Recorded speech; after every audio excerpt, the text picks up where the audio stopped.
Hello, I'm Alma Angeles, and you're watching Eagle News International. And I'm CJ Hero. Welcome to the program. On tonight's headlines. Hundreds of Thai protesters gathered in defiance of a sweeping crackdown after authorities moved to crush months of pro-democracy demonstrations by imposing emergency powers and rounding up leading activists. France became the latest European country to toughen anti-coronavirus measures, imposing a curfew in Paris and 8 other cities from Saturday, while Germany and Ireland also ramped up restrictions.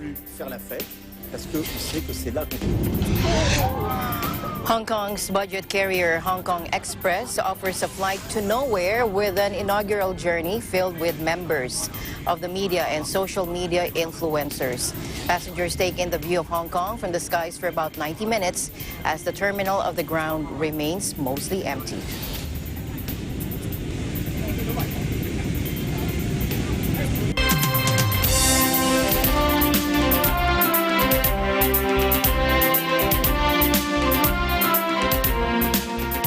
First, hundreds of Thai protesters gathered in defiance of a sweeping crackdown after authorities moved to crush months of pro-democracy demonstrations by imposing emergency powers and rounding up leading activists. Take a look.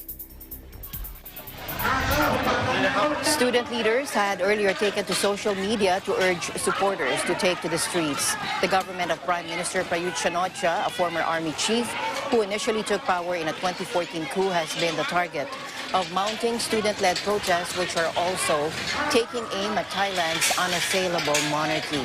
After the emergency measures were announced early Thursday, riot police dispersed hundreds of the protesters who camped overnight outside the Prime Minister's office. 3 top activists were among nearly 24 arrested, including Parit Penguin Chiwarak, according to Panasuya City Jarawatanakul, another prominent figure whose own arrest was live-streamed on Facebook.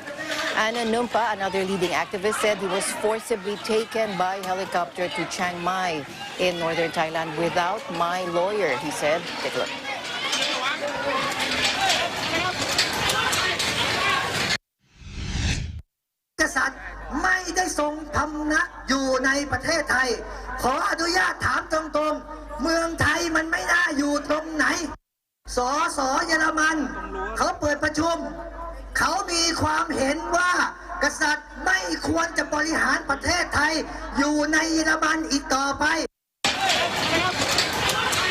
By early Thursday, serious emergency measures were imposed in Bangkok to put a stop to what the government described as unconstitutional demonstrations.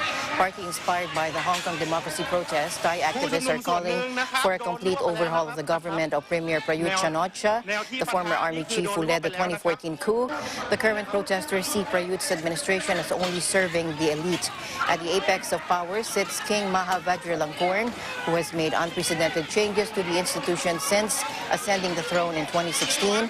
He has also taken personal control of the palace's fortune, worth an estimated $60 million or $60 billion, and also moved 2 army units under his direct command. Here in the Philippines, President Duterte said he is working on to securing more funds to ensure that all Filipinos will be given a COVID-19 vaccine. The national government has set aside funds to purchase a coronavirus vaccine, but will need more to ensure that every Filipino is vaccinated. Let's listen in.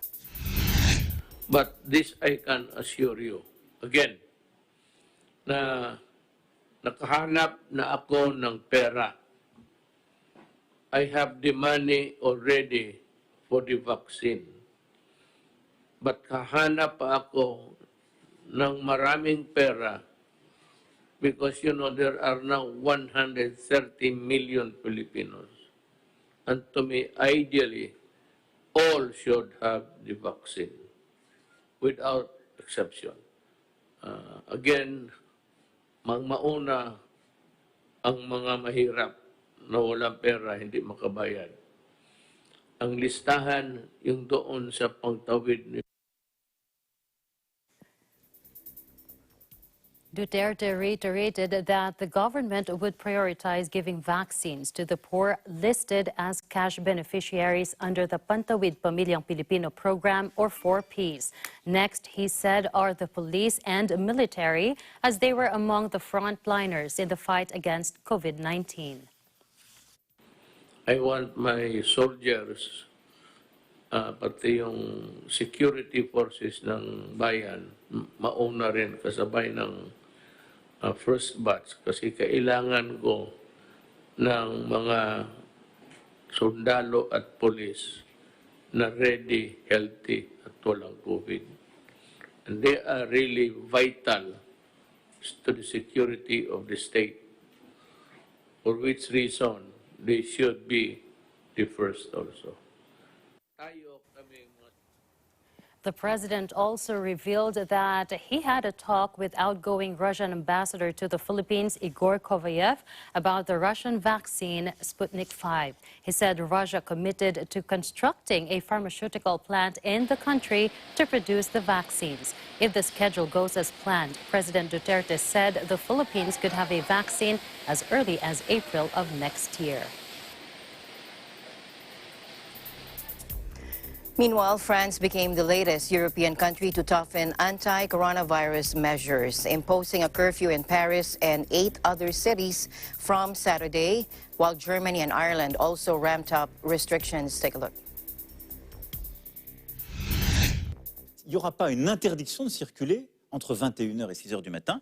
Il y aura une stricte limitation aux bonnes raisons. Mais ça veut dire, par contre, que on n'ira plus au restaurant, on ne sortira plus du restaurant après 21h, qu'on n'ira plus chez des amis, qu'on n'ira plus faire la fête, parce qu'on sait que c'est là qu'on se contamine plus facilement et qu'il faut réduire. Et qui fera Et nous allons améliorer la réponse économique avec tout ça. President Emmanuel Macron announced a shutdown between 9 p.m. and 6 a.m., and it will remain in force for as long as 6 weeks.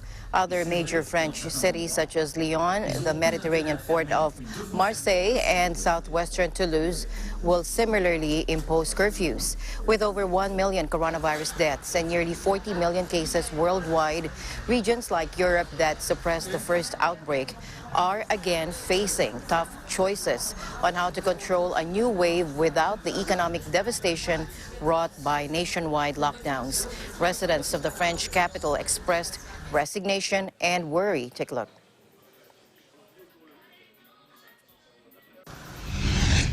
Soit moi je suis ravi de passer un peu de temps chez moi, premièrement, de par mon métier, mais après ça m'inquiète un petit peu. Qu'on me dise quoi faire, forcément j'aime pas ça. Qu'on m'impose quoi faire, encore moins. On va relancer une concertation locale avec tous les métiers qui sont concernés. Et nous allons améliorer la réponse. In Germany, Chancellor Angela Merkel announced tougher measures on gatherings and mask wearing. New cases of coronavirus infections in Germany have soared to 6,638 in the past 24 hours. Official data showed on Thursday, reaching a daily level not seen since the start of the pandemic. Let's listen in.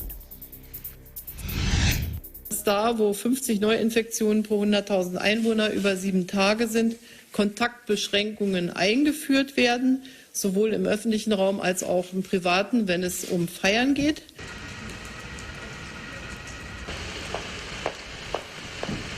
The Chancellor on Wednesday night announced new limits on people gathering at events as well as mandatory mask wearing in crowded places. Under the new measures, if an area records more than 35 new infections per 100,000 people over 7 days, masks will become mandatory in all places where people have close contact. The number of people allowed to gather will also be limited to 25 in public and 15 in private spaces. And in Spain, bars and restaurants will close across the northeastern region of Catalonia for the next 15 days as the country tackles one of the highest rates of infection in the European Union, with nearly 900,000 cases and more than 33,000 deaths. Después nos han dicho que 15 días vamos a estar cerrados, esperemos que solo sea 15 días. Lo que pasa que yo creo que podría ser, o sea, que hubiese podido ser abrir el tema de terraza, bajar el tema de aforo y hacer otras medidas que no cerrar drásticamente con todo el perjuicio que conlleva para nosotros, para los proveedores y para los trabajadores.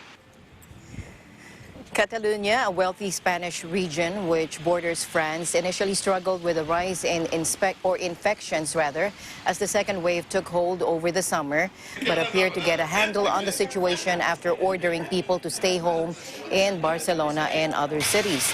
Although restrictions were eased after the outbreak was brought under control, the number of infections has once again risen sharply in recent days. The announcement also came as Madrid's regional leaders were locked in a political standoff with the central government over imposition of a partial lockdown in the capital and 8 surrounding towns to slow the rampant spread of cases. Madrid's right-wing authorities have opposed the partial lockdown on grounds it will cause huge damage to the region's economy.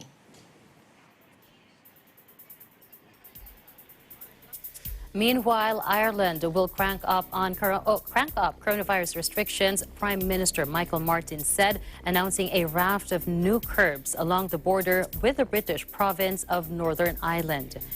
From midnight on Thursday, fresh measures will be enacted in the border counties of Donegal, Monaghan and Cavan, home to around 300,000. Non-essential retail outlets are close alongside gyms, pools and leisure centers. Meanwhile, everyone apart from those deemed essential workers must work from home, he said. Speaking to reporters in Dublin, he also announced a ban on home or garden visits between separate households everywhere in Ireland, which has suffered 1,835 coronavirus deaths to date. And Northern Ireland ordered the closure of pubs and restaurants for 4 weeks and extends midterm school holidays to try to control the rising cases of COVID-19. The province already had some of the toughest restrictions in the UK, but First Minister Arlene Foster says a deeply troubling increase in infections and hospitalizations requires further action. Although daily death figures in Ireland regularly remain in the single digits, after peaking at 77 in April, the nation is battling a resurgence of infections. On Wednesday, there were 1,095 new cases registered in the Department of Health's daily toll, the highest such number reported in a single day.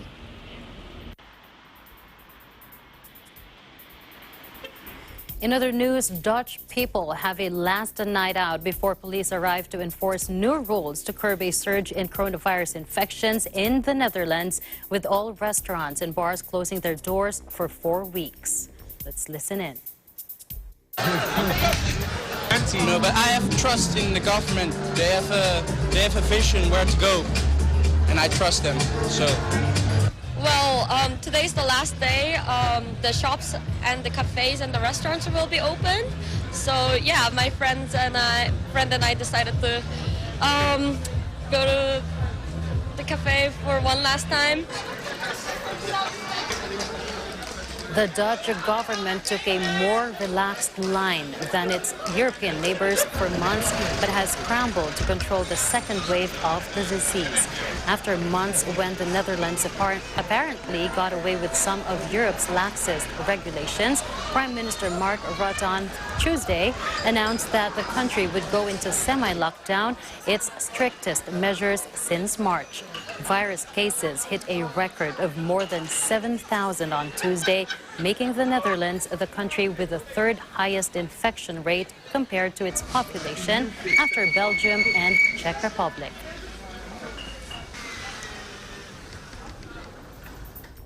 Meanwhile, the World Health Organization's European office said that the soaring number of COVID-19 cases in Europe has caused great concern, but said the situation was still better than the peaks in April. Take a look. Fall winter surge continues to unfold in Europe with exponential increases in daily cases and matching percentage increases in daily deaths. The evolving epidemiological situation in Europe raises great concern. Daily numbers of cases are up. hospital admissions are up, and COVID is now the 5th leading cause of deaths, and the bar of 8,000 deaths per day has now been reached. The region has registered the highest weekly incidence of COVID-19 cases since the beginning of the pandemic, with almost 700,000 cases reported. Confirmed cases have now surpassed 7 million, moving from 6 to 7 million cases in just 10 days. We record 2 to 3 times more cases per day compared to the April peak. We still observe 5 times less deaths, and the doubling time in hospital admissions is still 2 to 3 times longer. Reverse its course on its own, but we will.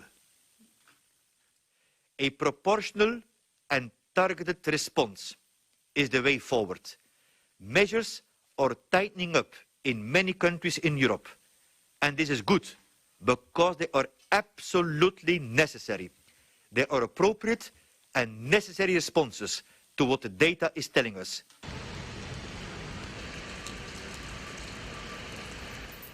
Despite failed attempts due to the recent surge of new COVID-19 cases, Hawaii has finally launched the pre-travel testing program for inbound visitors as an alternative to the 14-day mandatory quarantine. This program, which takes effect on October 15, is just one step towards reopening the state's multi-billion-dollar tourism industry. Ron Hamilton from our Hawaii Bureau has more. Ron? Even though Hawaii's governor has signed the emergency proclamation extending the 14-day quarantine until November 30th, travelers can now avail of the pre-travel testing option from selected partners in order to avoid the 14-day quarantine.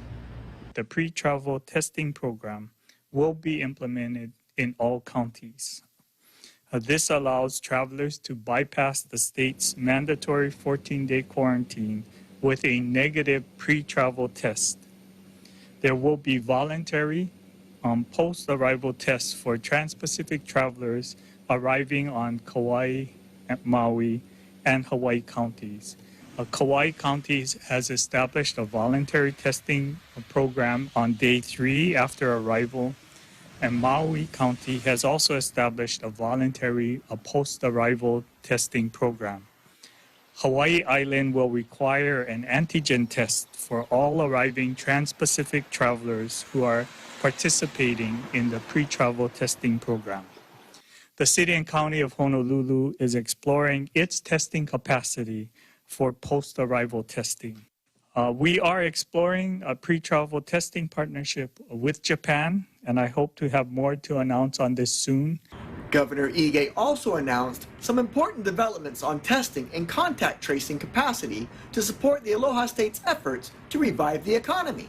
First, we have arranged for up to 200 additional contact tracers to increase the Department of Health's capacity in contact tracing to focus on any travel-related infections. This will mean that we will have access to up to 500 contact tracers as we begin to talk about reviving our economy.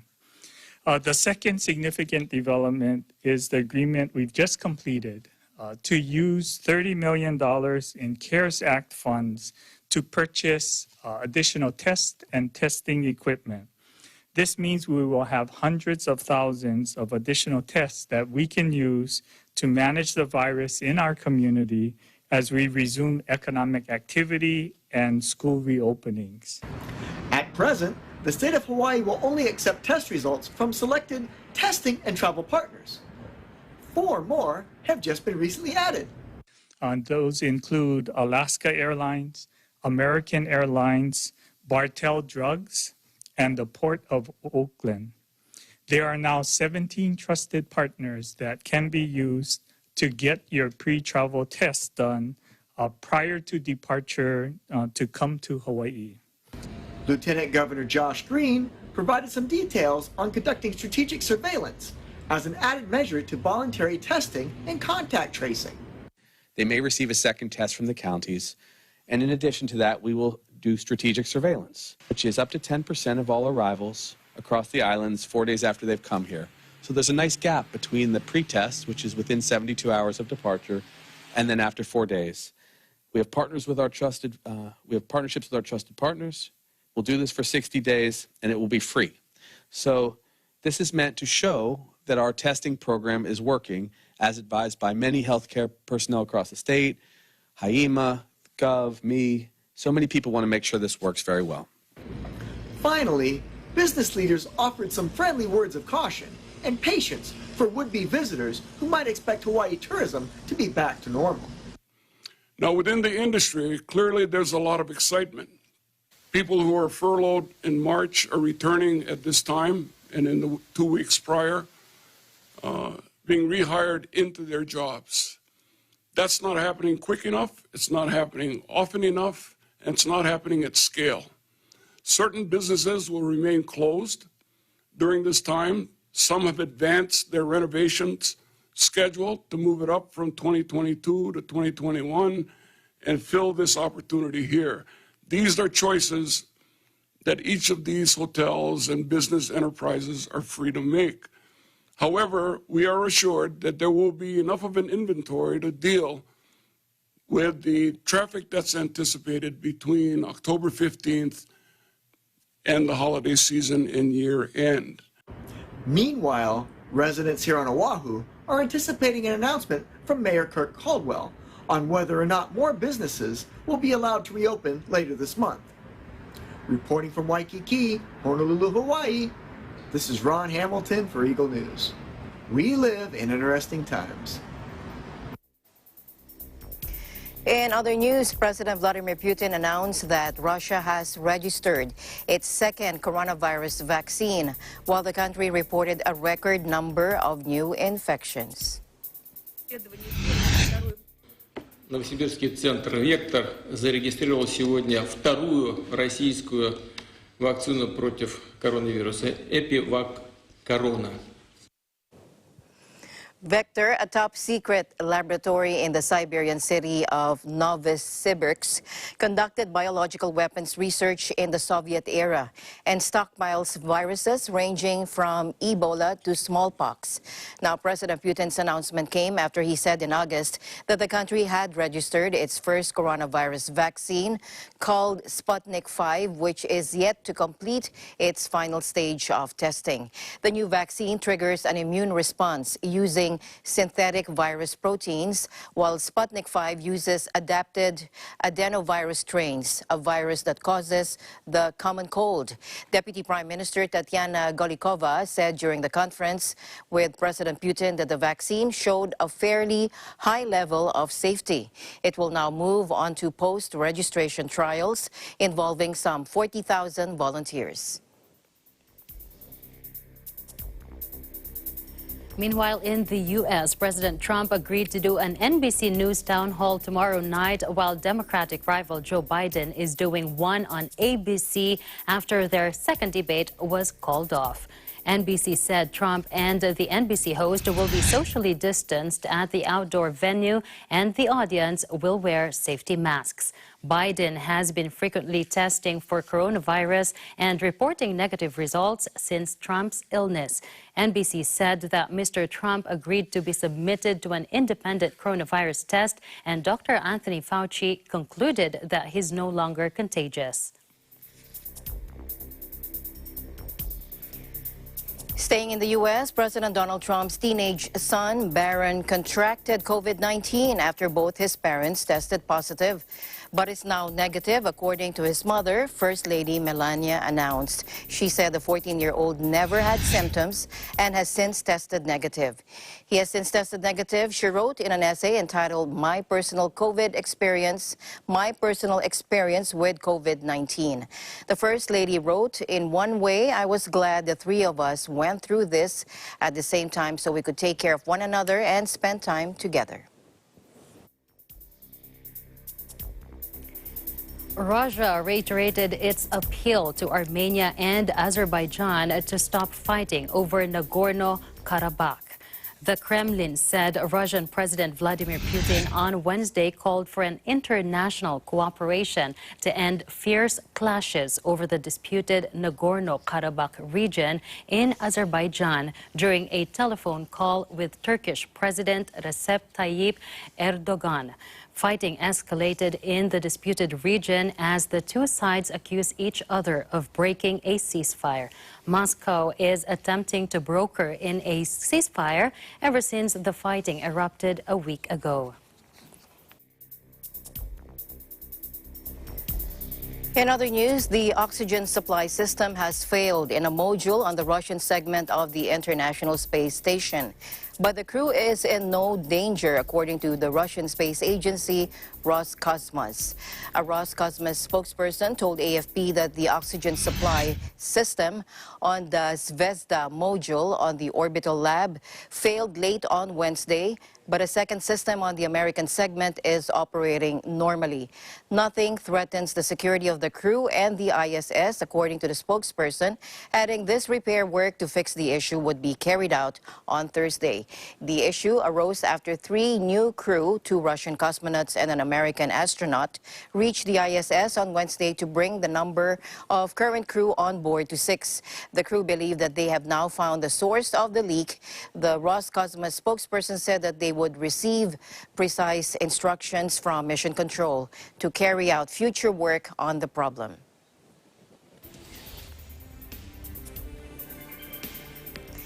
Eagle News will be right back right after the short break.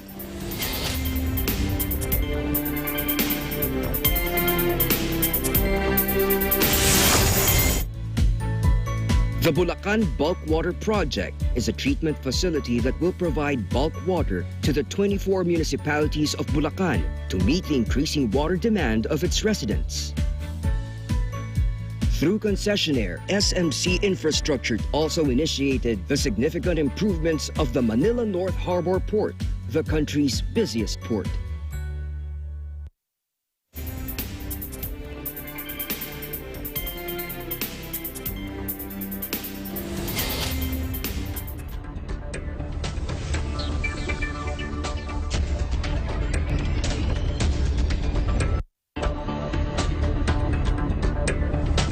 Philippine and Chinese governments have agreed to set up a fast lane for smoother two-way personal exchanges amid the pandemic, the Chinese embassy in Manila announced on Thursday. The agreement was made between Foreign Affairs Secretary Teodoro Locsin Jr. and Chinese State Councilor and Foreign Minister Wang Yi during Locsin's official trip to China. According to the Chinese embassy in Manila, the fast lane will facilitate with due safeguards the movement of essential travel by personnel in crucial industries such as business and trade, infrastructure, logistics, production, and technical services between the two countries. China has set up similar fast lanes with the Republic of Korea, Germany, Cambodia, Laos, Myanmar, Singapore, and Vietnam.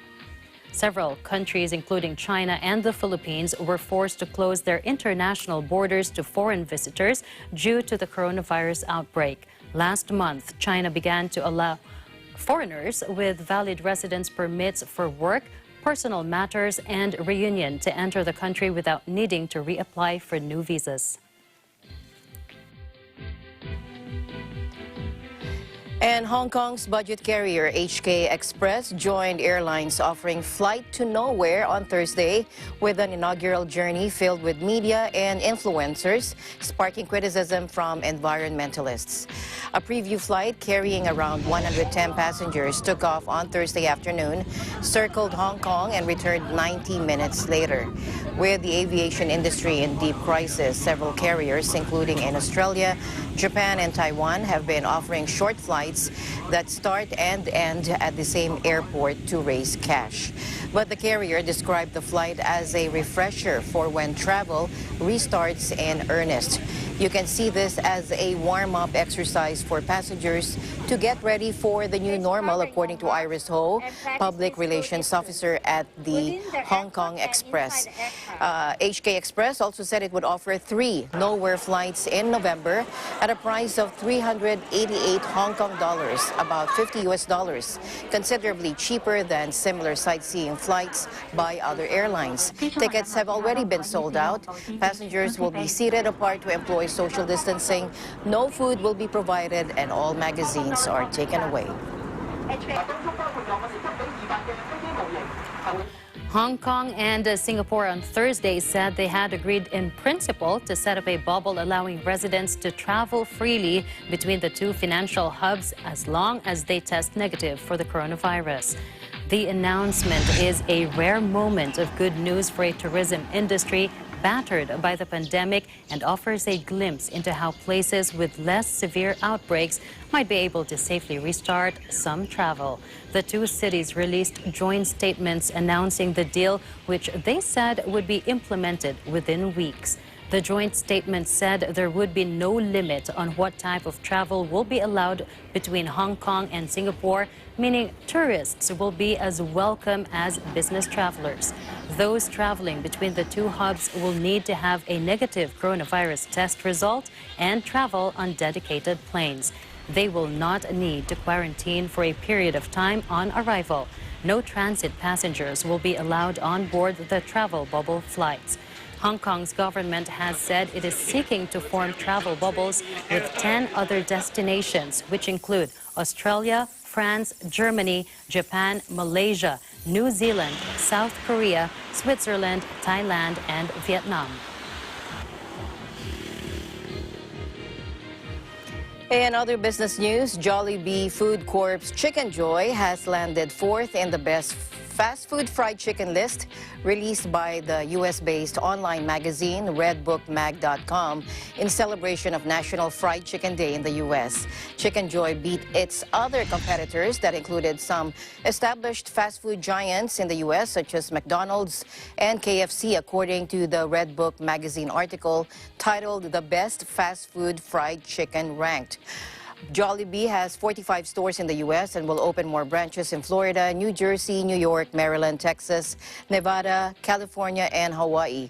It also has 10 stores in Canada with plans of expanding to more branches in other cities of Canada. DTI Philippine Secretary Ramon Lopez discussed the department's collaborations with various government agencies to help reopen the economy during this time of the pandemic. Let's listen in. At narinig po natin mula sa Presidente at sa mga kabinete ang pag-approve ng ating mga minumungkahi na pag-reopen ng economy at sa pagtrato dito po sa current pandemic na mag-shift na tayo mula risk avoidance. In other words, papunta na tayo dapat sa risk management na by after siguro 7 months na tayo ay nasa lockdown, ay unti-unti nating natututunan din paano mag-manage ng virus na ito. Na tayo ay magre-reopen ng economy, subalit tayo ay nagre-reopen ng maingat. We are more optimistic sa pagbangon muli ng economy. At dahil po dun sa ating mga naaprubahan sa kabinete after the presentation of Secretary Carl ng ating mga recommendation, tingin ho natin ay unti-unti na makaka-reopen ang economy.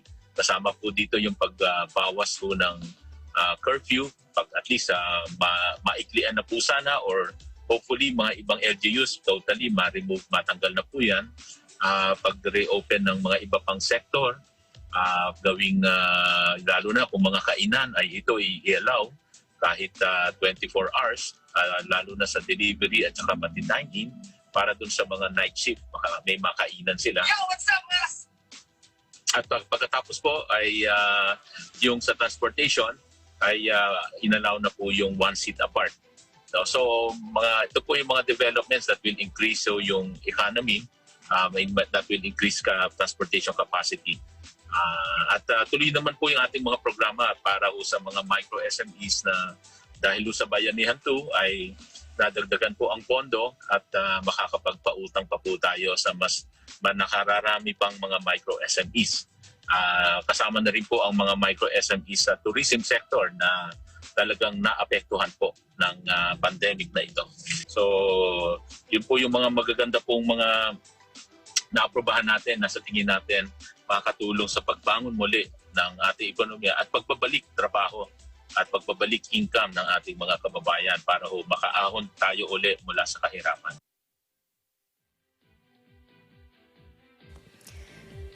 Meanwhile, ride-sharing and delivery firm Grab Philippines appointed a new country head a couple of months after Brian Koo stepped down from the position. In a statement, Grab said the appointment of Grace Vera Cruz was effective immediately, with her focus currently on promoting synergy between the company's several services to better serve customers, driver partners, merchant partners, and corporate partners in the Philippines as one Grab, unquote. Grab said she will also drive Grab for Good initiatives to contribute to the Philippines' long-term socio-economic development. Vera Cruz has had 15 years of business experience. She was previously the managing director of Seawood Resources, a Philippine-based international investment company, and has held key positions in McKinsey Company, CLSA Exchange Capital, and Shell. She said she was proud to join Grab and lauded the company's charitable activities during the pandemic through the Grab Bayanihan. As the UK approaches the end of its transition period out of the EU, no deal has still been reached on how cross-border trade will work from January 1st. One of the most emotive issues for the UK is fishing, with many in the industry strongly supporting the 2016 vote to leave the EU due to what they see as an unfair quota system. As the crunch point for negotiations approaches, fishermen in the south coast port of New Haven remain confident they will get a better system post-Brexit. As they pay out their nets into the English Channel, deckhand Nathan and skipper Neil are hoping Brexit will bring them a big catch. By the time dawn lights the horizon, they've been at sea for nearly 2 hours already. But despite their hard work, Neil says there's only so much he can do while EU rules remain in place. They control what we do, what we catch, what we can't catch. They call it stability, relative stability, but unfortunately that means the French get most of the quota, especially for this area. On the 1st of January, Britain's transition period out of EU membership comes to an end, and so far there's no agreement on what comes next. But Neil hopes the UK will end up with more control of its own waters. Right now, European fishermen catch more in UK waters than British vessels do. But keeping foreign boats out could come at a price, because the UK will still need to sell its fish in mainland Europe. So in basic terms, for the UK, it will mean more fish, probably, for UK fishers, but it will also mean more difficult access to the EU as a result. And ultimately, what fishing is about is selling the fish, not catching it. So the UK will want to make sure that it still has favourable terms to trade with the EU, not just more capability to catch fish. If no deal is reached, then the UK could keep EU boats out of its waters, while Europe could put tariffs on British fish. Back in port, though, there's confidence Boris Johnson will get a good result for British fishermen. I know the government's been very focused on the negotiations. They're doing an excellent job of negotiation with fisheries. I don't think they've taken the eye off the ball. And in my opinion, this is the best government for fishing we've ever had. With the negotiations entering their final weeks, it won't be long now until Britain's fishermen know if their strong support of Brexit has been worth it.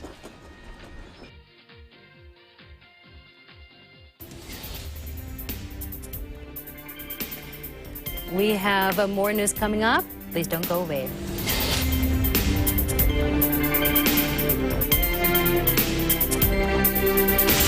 Events happen around us all the time, in our community, in our country, around the world. Events that affect people, move communities, or simply inspire us. Interesting events that people need to know. In these interesting times, we continue to be a competent partner in delivering news about these events. Fast, accurate, balanced, eagle news, because we live in interesting times.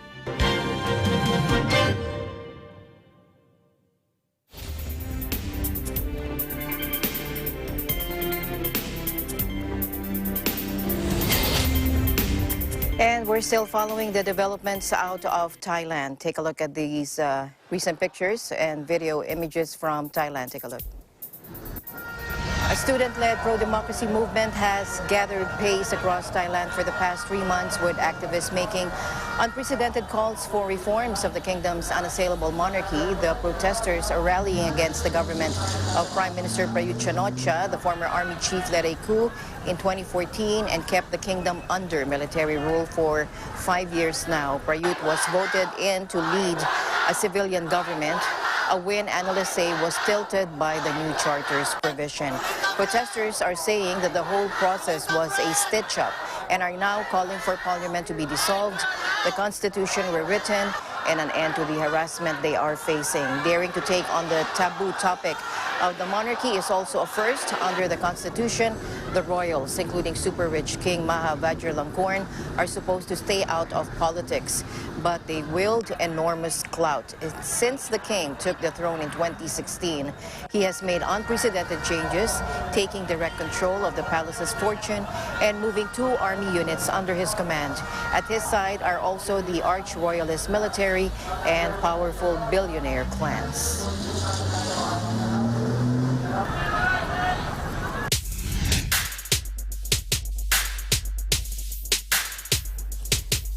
Several areas have been flooded and close to 1 million people have been impacted by heavy downpours and rising waters in central Vietnam since mid last week.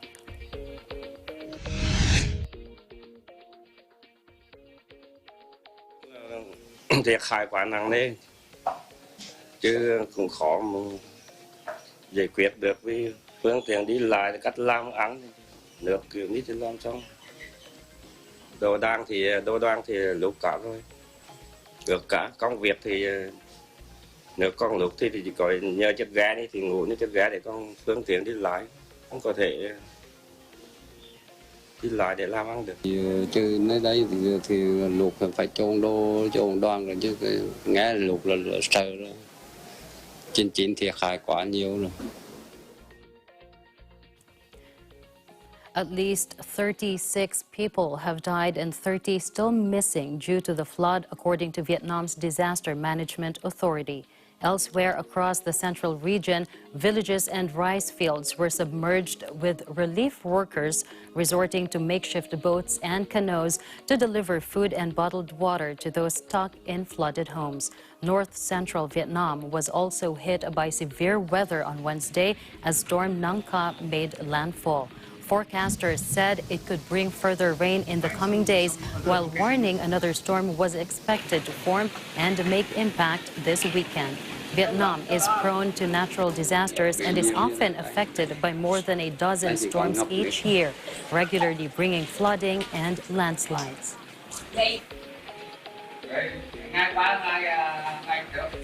And back in the U.S., the Cameron Peak Fire is now the largest wildfire in Colorado history.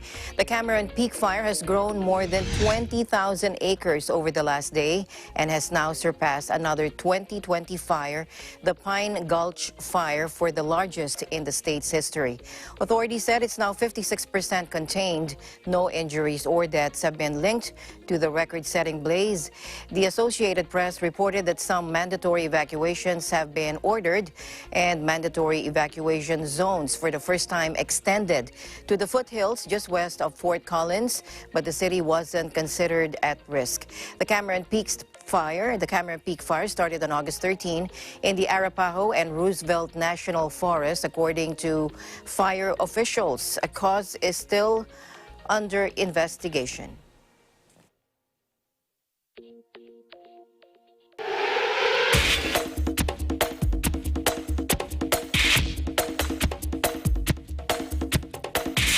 In sports, a multiple Red Bull cliff diving champion Rhiannon Ifland and local star Konstantin Popovici pulled off a world first in leaping from the walls of Romanian mine. Pulling off the stunt 120 meters underground, their bodies decelerated from 85 kilometers per hour to 0 in almost double the speed due to the water's heavy density. Salt mining stopped at the location back in 1880, but the venue has been turned into a tourist destination in recent years. The high salt content of the water created a more buoyant force, so the two divers came to a complete standstill just 2.5 meters below the water surface, compared to their usual 5 meters when diving from a height of 27 meters. To make the never-before-done feat all the more complex, the duo were diving without any natural light into the dark water below.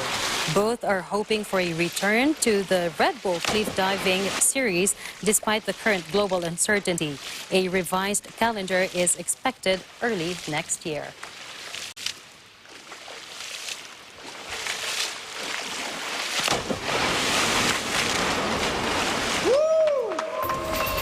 Amazing. I'm still thinking about that Chicken Joy. Maybe I'll drive by and get one. There's for a myself. 24-hour one. There's one nearby. Yep. And ladies and gentlemen, that's it for tonight's broadcast. Thank you so much for joining us. I'm CJ Hero. See you back tomorrow.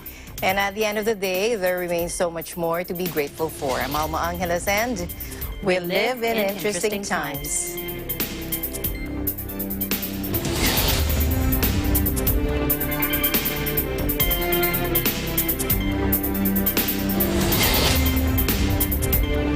Program was brought to you by SMC Infrastructure, building a better world.